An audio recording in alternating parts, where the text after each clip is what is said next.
did a heck of a job winning the ball game, making enough plays to get it done when it counted the most. And, I give them credit. I feel for our guys because I know how hard they played, and I'm proud of their efforts. We don't have an effort issue. We just got to execute better. I know you hear it all the time. It's the truth of it.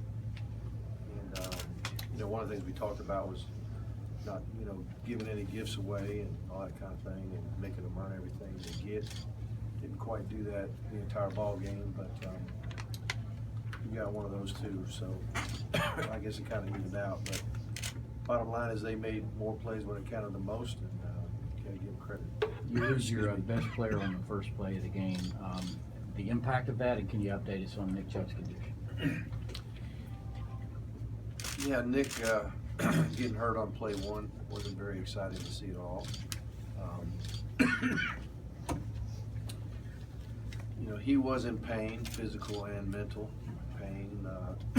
Excuse me, knowing that he wasn't going to be able to finish out this game. Put so much work into it, but I really don't know for sure. I'm optimistic that it won't require surgery, but I can't say it 100%. So does that mean it's like hyperextended or something that you can usually tell right away, like ACL or something like that?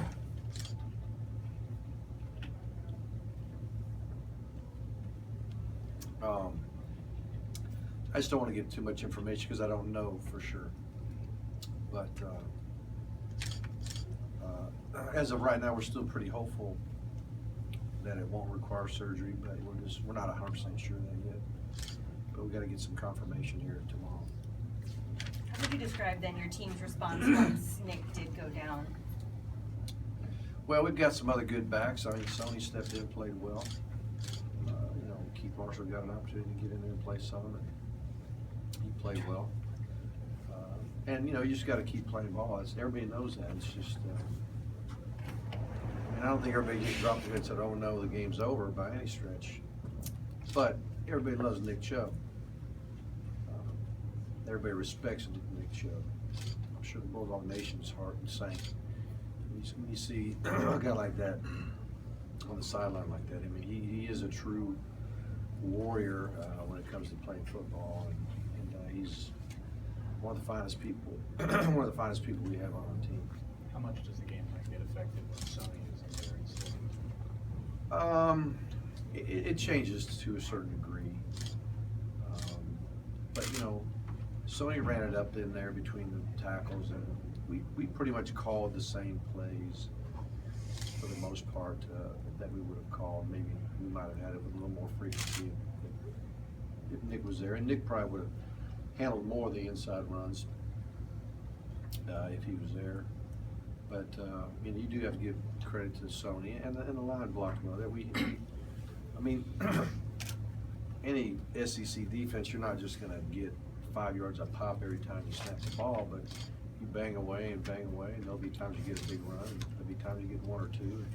We see that every game.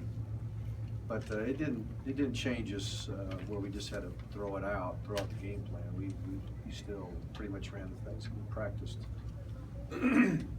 Mark, they're sitting there with 3 points late in the half, and then they wind up with 38 and 519 total yards. Did they turn anything around there, or what were they able to do? Well, they put a nice drive together before the half, and then of course they kicked off to us, and we turned it over, give them the super short field, and knock another one in. To their credit, but we still, they drove the ball a few times too, and we got to do a better job of getting off the field defensively as well. But just all the way around, our team,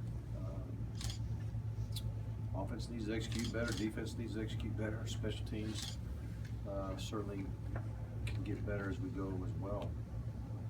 Some good things happen in the special teams, obviously, but when you turn it over deep in your territory, when you grabbed a lot of momentum and a little bit of separation, it was sad that happened and the way it did, to kind of give them juice going into the locker room. We could have, if we got to stop there and ended up with that, what was it, 24-3 or whatever it was. Going to halftime with that score might be a little different feel, but, you know, as it turned out, we're still winning the game, but they did grab a good bit of momentum going in. Did you Yeah. say anything to Reggie Davis either after that drop touchdown or after the game? No, other than what I told the whole team. I was just really proud of their effort. I think Reggie was playing his best game. I mean, Reggie was on kickoff return, punt return. When we punt, he was down covering kicks. And then he's playing offense just about every day, just about every snap. I mean, he was playing his tail off. He had, his shoulder got knocked down a little bit, and he was kind of debating whether he can keep going, and he sucked it up and kept going. I was really proud of the effort that he gave throughout. I mean, it's, I'm sure he's as sick or sicker than anybody that he dropped that ball at the end there, but it didn't take away from how hard he played and how I feel about him as a you know, a guy that'll bust his tail for his team. And it was tough that that happened, because it would probably been, I mean, he would, I mean, it was just, it had been a great game for him. I thought he still played pretty darn good, minus that play. Sony said after the game that he wants this one kind of on him for the fumble and the kickoff. Did you even allow the guy to try? Well, it's hard to tell guys what to think.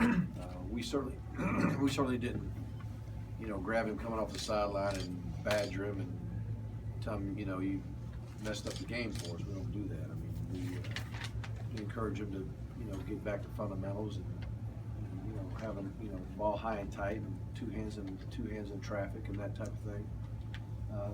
You know, we'll try to coach him and teach him and encourage him, really, because of all people, I mean, that kid, Sony, is not going to be a guy that